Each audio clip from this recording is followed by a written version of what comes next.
Hello everyone, welcome to learner B extra. I am Shivani Chauhan. इस video में हम लोग देखेंगे क्लास 7th मैथ्स की बुक का चैप्टर 2 फ्रैक्शन एंड डेसिमल्स की एक्सरसाइज 2.1। ठीक है, तो जो क्वेश्चन नंबर 1 है ना, उसमें आपको ये जो सारी है ना, इनको आपको सॉल्व करना है। तो ये जितने भी हैं ना, इन सब के आपको सॉल्व करके आंसर निकालने हैं। तो देखिए, हर क्वेश्चन इनमें से जितने भी क्वेश्चन है ना, सारे के सारे एलसीएम लेने के बाद सॉल्व होंगे। अब वो एलसीएम कैसे लेते हैं आप लोग क्लास 6 में भी सीख के आ चुके हैं। अब हम जैसे जैसे क्वेश्चंस करेंगे वैसे वैसे मैं आगे आपको समझाती भी जाऊंगी। तो देखिए, पहला है हमारा ये हमारा क्वेश्चन है, ये 2 - 3/5। ठीक है, तो 2 - 3/5 हमारा क्वेश्चन है। तो ये कैसे सॉल्व होगा, यहाँ पे देखते हैं। चलिए, 2 - 3/5।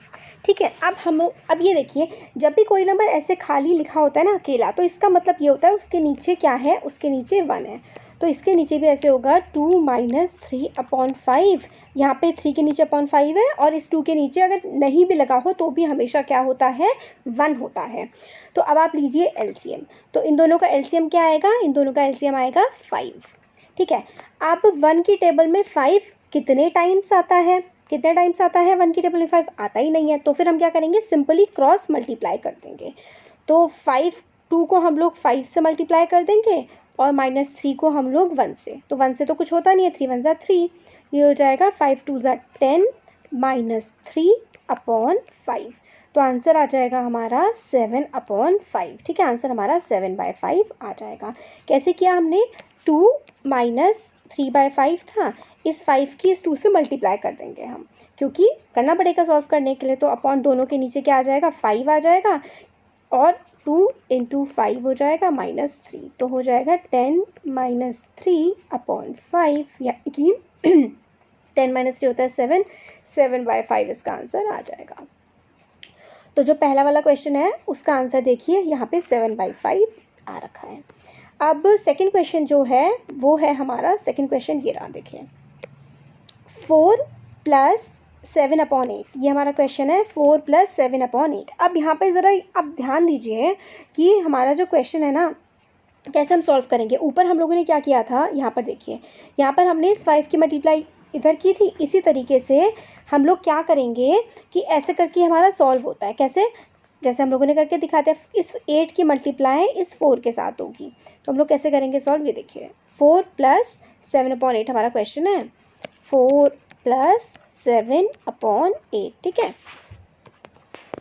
इन दोनों के नीचे हम लोग ऐसे करके 8 लिख देंगे, और इस 8 की मल्टीप्लाई इस 4 से कर देंगे, क्योंकि इसके नीचे कुछ नहीं है ना, इसलिए ऐसे करके हम लोग करते हैं। और प्लस का 7, तो 8 4 क्या होता है, 32। 32 + 7 और अपॉन में 8, तो 32 + 7 क्या हो जाएगा, 39 हो जाएगा, और 39/8 हमारा आंसर आ जाएगा। तो ऐसे करके जो, जैसे कि ठीक है, जैसे कि 4 + 7/8 है। अब आपको दिख रहा है कि ये 4 तो अकेला है, और यहाँ पे 7/8 है। तो इस 8 को हम लोग दोनों के नीचे ऐसे करके लिख देते हैं, और इस 8 की मल्टीप्लाई 4 से कर देते हैं। मल्टीप्लाई करेंगे 32 + 7। ठीक है, तो ये जो है ये हमारा आंसर आ जाएगा। ये सेकेंड पार्ट है। ठीक है, ये हमारा इसका आंसर आ गया। अब ये देखिए, थर्ड वाला जो है, थर्ड है हमारा 3/5। अब थर्ड वाला हमारे फर्स्ट और सेकेंड से अलग है। थर्ड में देखिए क्या हो रहा है, 3/5 + 2/7। थर्ड क्वेश्चन है हमारा 3/5, ठीक है, प्लस 2/7। तो इसको कैसे सॉल्व करेंगे, देखिए यहाँ पे ले लेते हैं, 3/5 + 2/7। अब जैसे कि पहले यहाँ पे कुछ नहीं था, देखिए ये वाला जो था, यहाँ पे कुछ था नहीं पहले, है ना, पहले यहाँ पे कुछ नहीं था। तो इस वाले 7 की मल्टीप्लाई, इस 7 की मल्टीप्लाई इससे कर रहे थे, बट अब तो यहाँ पे क्या है, अब यहाँ पे 5 है। तो इस वाले में हम 7 की मल्टीप्लाई तो 3 से करेंगे, और 5 की मल्टीप्लाई हम 2 से करेंगे। ठीक है, तो क्वेश्चन ऐसे बनेगा, और इन दोनों की आपस में मल्टीप्लाई कर देंगे। तो 7 5 35, नीचे वालों की आपस में मल्टीप्लाई, और बाकी एक तरह से क्रॉस मल्टीप्लाई। 7 की मल्टीप्लाई हम लोग करेंगे 3 से, बीच में ये प्लस का साइन, और 5 की मल्टीप्लाई हम लोग करेंगे 2 से। ठीक है, तो 7 3 × 21, और 5 2 × 10 अपॉन में 35, और ये क्या आ जाएगा 21 + 10 31 और 31/5 यानी कि 31/5 हमारा आंसर आ गया। हम लोगों ने क्या कहा, इस तरीके का क्वेश्चन था ना ये वाला, तो हम लोगों ने ये क्वेश्चन था हमारा, देखिए इसमें हम लोगों ने क्या किया है कि इन दोनों की मल्टीप्लाई करके यहाँ लिख दिया 7 × 35, ठीक है नीचे, फिर 7 की मल्टीप्लाई 3 से करी, यहाँ पे लिख दिया, 5 की मल्टीप्लाई 2 से करी, यहाँ पे लिख दिया, बीच में प्लस का साइन था तो प्लस का साइन, 7 × 3 = 21, 5 × 2 = 10, इन दोनों को ऐड किया 31 और नीचे तो 35 था, तो आंसर हमारा आ गया 31/5, ठीक है। तो ये देखिए यहाँ पर हमारा आंसर आ गया है थर्ड का 31/5, ठीक है। अब इसी तरीके से फोर्थ वाला क्वेश्चन भी बिल्कुल सिमिलरली हो जाएगा। ये देखिए क्या क्या कर रखा है हम लोगों ने फोर्थ क्वेश्चन में। तो फोर्थ क्वेश्चन है हमारा 9/11 - 4/15। हम लोग क्या करेंगे, इसको ऐसे करके लिख दीजिए ऐसे, ठीक है। तो हम लोगों ने 11 और 15 को मल्टीप्लाई कर दिया, तो हमने क्या करा 11 और 15 को देखिए ऐसे बताती हूँ, 9/11 और -4/15, तो 9/11 - 4/15 ऐसे करके है। तो हम लोग को क्या करना है 11 और 15 को मल्टीप्लाई करना है, 11 × 15 हो जाएगा। अब 9 की मल्टीप्लाई तो 15 से करनी है, 9 की मल्टीप्लाई करनी है 15 से, बीच में लगाना है माइनस का साइन, और 11 की मल्टीप्लाई करनी है हमें किससे 4 से, 11 की मल्टीप्लाई 4 से करनी है।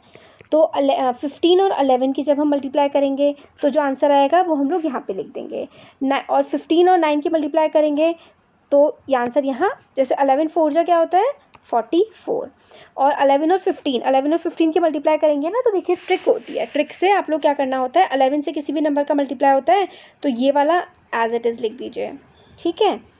फिर उसके बाद इन दोनों का प्लस लिख दीजिए, 5 + 6 और 1 एज इट इज़ लिख दीजिए, ठीक है, ऐसे करके। तो इसका जो मल्टीप्लिकेशन है 165 आएगा, और 15 9 क्या होता है, 15 9 होता है 135, ठीक है, 15 9 135 होता है। तो 135 में से जब हम लोग 44 को माइनस करेंगे, यहाँ कर देते हैं, तो हमारा आ जाएगा 5 में से 4 गया 1 और 13 में से 4 गया तो बचा क्या 9, तो 91/165, तो ये हमारा आंसर आ गया। क्या किया हम लोगों ने, कैलकुलेशन तो आप लोग खुद कर सकते हैं, हमने नीचे दोनों नीचे वालों को मल्टीप्लाई करके यहाँ लिख दिया, फिर क्रॉस मल्टीप्लाई, 9 की 15 से कर दी मल्टीप्लाई, ठीक है, और 11 की 4 से कर दी, और बीच का माइनस था तो माइनस, 9 × 15 135, 11 × 4 44, 11 × 15 ये, तो आंसर हमारा ये आ गया। तो ये आंसर 91/165, ठीक है। अब नेक्स्ट क्वेश्चन जो है हमारा, नेक्स्ट क्वेश्चन है ये देखिए,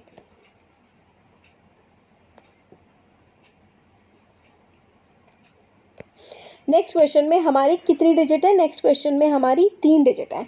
अब जब भी आपकी 3 डिजिट होंगी ना, तब आप लोग क्या करेंगे, तब तो आपको प्रॉपर LCM लेना पड़ेगा। देखिए ये वाला जो क्वेश्चन है ना, ये फिफ्थ वाला 7/10 2/5 और 3/2, तो क्वेश्चन क्या है 7/10। देखिए नेक्स्ट क्वेश्चन है हमारा 7/10 + 2/5 + 3/2। अब जब 3 नंबर आ जाते हैं ना, तो आपको LCM लेना पड़ता है। तो LCM कैसे लेते हैं हम लोग, ऐसे करके 10 लिख दीजिए, 6 क्लास में पढ़ा है ना, 5 लिख दीजिए और 2 लिख दीजिए। अब सबसे छोटा नंबर है 2, तो 2 से इसको डिवाइड करते हैं, और 2 की टेबल में 5 तो नहीं आता बट 10 आता है, तो 2 5 × 10 है ना, 5 तो आता नहीं है तो 5 एज इट इज़ उतर जाएगा, और 2 1 × 2, राइट, ऐसे करके। अब 5 से कर दीजिए दोनों को, 5 1 × 5, 5 1 × 5 और 1 तो 1, तो हमारा LCM क्या आ गया, ये आ गया 2 × 5 = क्या आ गया 10 आ गया। तो हमारे पूरे का LCM इन तीनों का 10 आ गया है। तो तीनों के नीचे हम लोग क्या करेंगे, तीनों के नीचे इसको ऐसे कर दीजिए, ठीक है, इन तीनों के नीचे हम लोग लिख देंगे 10, ठीक है, ऐसे कर देते हैं हम लोग। अब हम लोगों को आगे और जो समझने वाली चीज़ है अब वो देखनी है। 7 तो हम लोग एज इट इज़ लिख देंगे, क्योंकि 10 के नीचे 10 तो 7 एज इट इज़। अब हम देखेंगे कि जो ये 5 है, 5 की टेबल में ये 10 कितने टाइम्स आता है, 2 टाइम्स आता है, 5 2 × 10, तो इसको ना हम लोग 2 से मल्टीप्लाई कर देंगे। ये चीज़ हम लोग 6 क्लास में वैसे सीख चुके हैं, फिर भी अच्छे से एक बार देख लेते हैं। और 2 की टेबल में 10 कितने टाइम्स आता है, 5 टाइम्स आता है ना, तो 3 को हम लोग किससे मल्टीप्लाई कर देंगे, यहाँ पे 3 है, 3 को हम लोग 5 से मल्टीप्लाई कर देंगे। तो एक बार अच्छे से लिख लेते हैं, 7 ऐसे ही आ गया यहाँ पर, और 2 2 जा क्या आ गया 4 और 5 3 जा 15 अपॉन 10। अब बस इन तीनों को ऐड कर देंगे, 7 + 4 + 15 हमारा आ गया 26 अपॉन 10। तो 26 अपॉन 10 आ गया।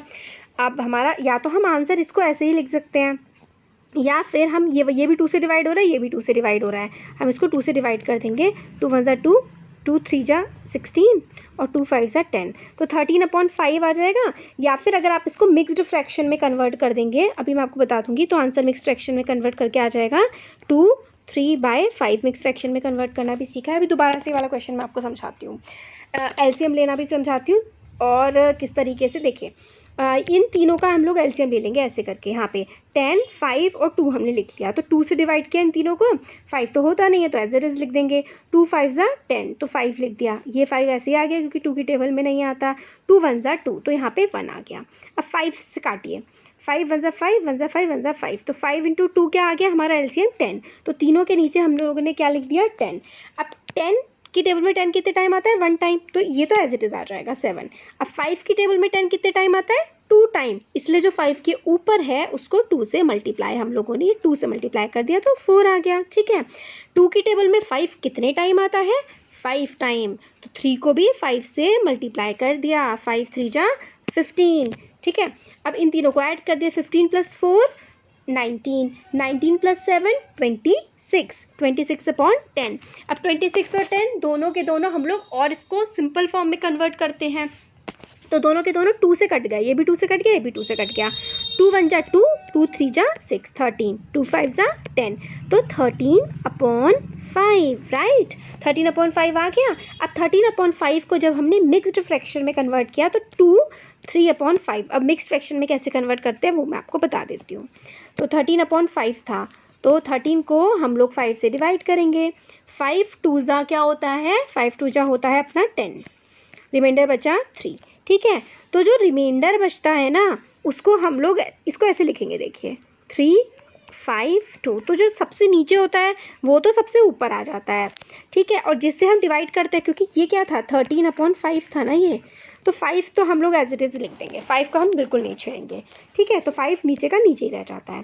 अब जो नीचे था इस डिवाइड करके सबसे नीचे आया वो पहुंच जाएगा टॉप में, और यहाँ पे जो ये 2 था जो इसका आंसर होता है एक्चुअली वो हमारा साइड में आ जाएगा। तो ये इसका आंसर क्या बना 13/5 जो है 13/5 हम लोगों को मिक्स फॉर्म में 2 3/5 की फॉर्म में लिख सकते हैं। 5 तो एज इट इज़, जो नीचे बचा वो यहाँ पे और जो यहाँ आया वो ऐसे साइड में। तो ये वाला क्वेश्चन हो गया। अब हम लोग देखते हैं क्वेश्चन नंबर 6। क्वेश्चन नंबर 6 देखते हैं, तो 6 भी हम लोग का ऐसा है, देखिए 8 1/2 ये मिक्स फ्रैक्शन में है, -3 5/8। ठीक है, तो अब इसको हम लोग पहले क्या करना पड़ेगा प्रॉपर फ्रैक्शन में करना पड़ेगा। तो उसके लिए 8 को मल्टीप्लाई करते हैं हम लोग 2 से और प्लस कर देते हैं 1, तो इसको ऐसे लिखेंगे 2 नीचे 8 × 2 और प्लस 1 माइनस ऐसे ये 8 नीचे 8 × 3 प्लस 5, तो ये क्या आ जाएगा 8 2 जा 16 प्लस 1 17/2, और ये आ जाएगा 8 3 जा 24 और 24 + 5 क्या हो जाएगा 29, प्लस का 29/8। तो इतना समझ आ गया आपको कैसे आया ये। देखिए हमने इसको प्रॉपर फ्रैक्शन में करा, 8 से मल्टीप्लाई करी, 2 8 जा 16 प्लस 1 17, तो यहाँ पे 17/2, 8 3 जा 24, 24 + 5 29/8, तो 17/2 आ गया। ठीक है, 17/2 + 29/8 ये हमारा आ गया है। अब एलसीएम 17/2 + 29/8, तो देखिए 17/2 + 29/8। अब वही एलसीएम लेंगे क्योंकि 2 और 8 है। अब 2 और 8 है तो इसका तो हमें एलसीएम लेना पड़ेगा। तो एलसीएम ऑफ 2 और 8 क्या होता है 2 और 8, ऐसे ही एलसीएम लेंगे। पहले हम लोग एलसीएम क्यों नहीं ले रहे थे, क्योंकि हमें एलसीएम लेने की ज़रूरत ही नहीं थी, क्योंकि यहाँ पे अगर 1 होता तो सीधा सीधा 8 को हम लोग 17 से मल्टीप्लाई करते हैं, बट यहाँ पे 2 और 8 है तो इनका तो एलसीएम लेना पड़ेगा। 2 1 जा 2, 2 4 जा 8, 2 क्योंकि अब तो 1 आ गया, 1 तो 1 ऐसे उधर जाता है, 2 2 जा 4 है ना, 2 1 जा 2। कैसे ले रहे हैं 2 2, ठीक है 2 1 जा 2 है ना, 2 4 जा 8 है ना, क्योंकि जब 8 को आप 2 से काटोगे तो 4 आएगा। अब जब 2 को आप 1 से, तो ये तो कटेगा नहीं, 2 को आप 4 से काटोगे तो 2 आएगा, और 2 को आप 2 से काटोगे तो 1, तो एलसीएम आ गया 2 2 2, यानी कि 2 × 2 × 2